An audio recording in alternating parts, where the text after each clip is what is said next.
Hi guys, ඉතින් කොහොමද ඔයාලට වෙනද වගේම අදත් ඔයාලා පිළිගන්නවා සාදරයෙන් මගේ YouTube channel එකට. අද අපි කතා කරන්න යන්නේ blue pulse ගැන. එහෙනම් අපි වැඩි කතා බහක් නැතුව යමු වීඩියෝ එකට.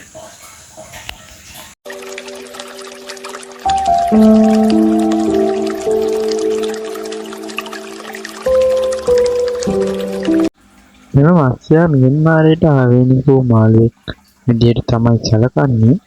2007 වර්ෂයේදී ඩොක්ටර් ආර් බිට්ස්කින් චන්න පල්චර් නමින් තමා මෙයාව හොයාගෙන තියෙන්නේ. චන්න පල්චර් පීකොක් ස්නේක් හෙඩ් කියලා කියනවා. චන්නේ ඕනාට පිස්ටත් මෙයා නැගමක් දක්වනවා. ඒ වගේම මෙයා ගැන තව කතා කරත් එහෙම මෙයා ගොඩක් සීතල වතුරක තමා ගොඩන්නේ. කැමැත්තක් දක්වන්නේ ටෙම්පරේචර් එක 18ත් 25ත් අතර වගේ තමා ගොඩක්.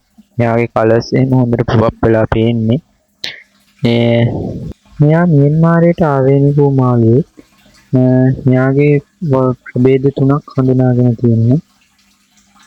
චන්න බ්ලූ පල්ස්, චන්න රෙඩ් ස්ට්‍රයිප්, චන්න රෙඩ් ඩොට් පල්චර් කියලා තමයි තුන්දෙනාම හොයාගෙන තියෙන්නේ.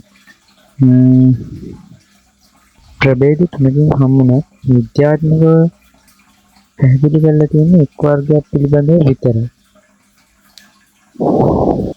මෙයාගේ මැක්සිමම් සයිස් එක ගැන කතා කරත් එහෙම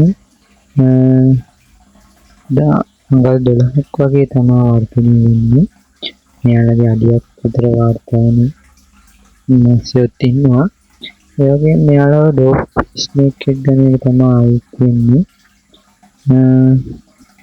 මෙයාලා ගොඩක්ම කැමති වෙන්නේ අඩු ටෙම්පරේචර් එක තමයි ජීවත් වෙන්නේ. ඒතරද මෙයාලගේ කලර්ස් එහෙම හොඳට පොප් වෙලා පේනවා. මෙයාලට ඔයාලට හොඳ සෙටප් එකක් දීලා හදන්න පුළුවන්. මෙයාලව හදනවා නම් ඉතින් තනි මාළුවක් තමයි හදන්න වෙන්නේ. මොකද ඔයාලා ගන්න ස්නේක් හෙඩ් මාළු හදද්දී කතා ගන්නවා. ඒ හින්දා තනි මාළුවෙක් තමයි හදන්න වෙන්නේ. එහෙමත් නැත්නම් මෙයාලා ජෝඩුවක් හදන්න පුළුවන්. පෙයා අවුට් වෙන්න කන්ෆර්ම් වෙච්ච පෙයා අවුට් වෙච්ච ජෝඩුවක් හදන්න ඕනේ. එහෙමත් නැත්නම් රංචුවක් හදන්න ඕනේ. මාළු 6කට හෝ 7කට වැඩියෙන් ඉන්න රංචුවක් හදද්දී. එහෙම තමයි මෙයාලා හදන්න ඕනේ. මෙයාලගේ ටැංක් සයිස් එක ගැන කතා කරත් ඉන්නේ එක මාළුවෙකුට අඟල් 30ක් දිග, අඟල් 15ක් පළල, අඟල් 12ක් විතර උස ටැංකියක් තියෙනවා නම් තමයි හොඳ.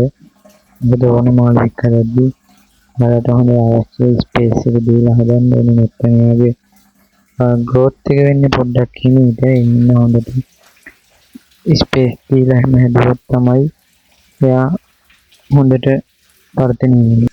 මෙයාලගේ ජීවන කාලය ගැන කතා කරොත් එහෙම අවුරුදු 10ක් වගේ ජීවත් වෙනවා කියලා තමයි මෙයා වාර්තාවල සඳහන් වෙලා තියෙන්නේ. මෙයාලට දෙන කෑම ගැන කතා කරොත් එහෙම ඉස්සෝ, සාලියෝ, වැව් මාළු පැලට් වල ට්‍රේනින් කරලා තියෙනවා නම් පැලට් දෙන්නත් පුළුවන්. මගේ කියන්න මම පැලට් තමයි දෙන්නේ. මොකද පැලට් වල ට්‍රේනින් කරලා තියෙන්නේ. ඉස්සෝ සාලියෝ දෙනවා මම ඉඳලා හිටලා ගොඩක්ම දෙන්නේ පැලට් තමයි. තව එක දෙයක් මතක් කරන්න ඕනවාට මතකයේ තුන මෙයාලට ඕවර් ෆීඩ් කරන්න එපා. ඒකට බොඩි ෂේප් එක අවුල් වෙනවා. ඒකෝට මෙයා පැට්ටුනොත් එහෙම ආයෙ හරියට ගන්න බැරි වෙනවා. ඒ හින්දා ඔයාලා කෑම දෙද්දී හොඳට පරිස්සම්ව දෙන්න ඕනේ.